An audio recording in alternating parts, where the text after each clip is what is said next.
Iphini likaNgqongqoshe wezobunhloli lithi bayaziphenya izinsolo ezithi kunabathile ababesebenza kulolu phiko abayingxenye yokuhlela kwalezigameko ezenzekayo ezweni. If there are such allegations that there are former members working, of course, with some members of society who are part of this destabilization, we can't take that light. That's why we're investigating those allegations. Ukodwa uthi ngendlela lezigameko ezenzeka ngayo kuyabonakala ukuthi kunabathile abanolwazi olunzulu oluthinta ezobunhloli. It happens. You look at the modus operandi. Some people who've got an experience of running operations. Yes. And it's that we are looking at the moment. Leave people who are looting and so on. Those will be arrested. Those will be stopped by the cadres who are here. Iphini likaNgqongqoshe wezobunhloli lithi labo abadala umonakalo kumele bazi ukuthi basetshenziselwa izinto ezimayelana nokubuswa kwezwe.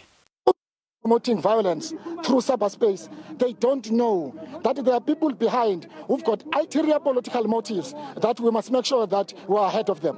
Uthi ngenxa yalezigameko bukhulu ubunzima obusazobhekana nabantu bakuleli izwe. All what they have is to go to town. Then town is the next target. When they finish with town, we're left with nothing. All what we're left is to kill one another.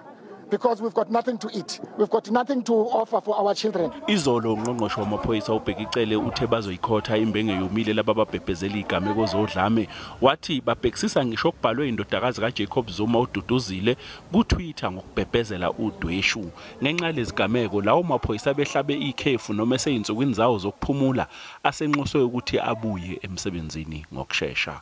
NginguCalvin Dludla wezindaba zeSABC.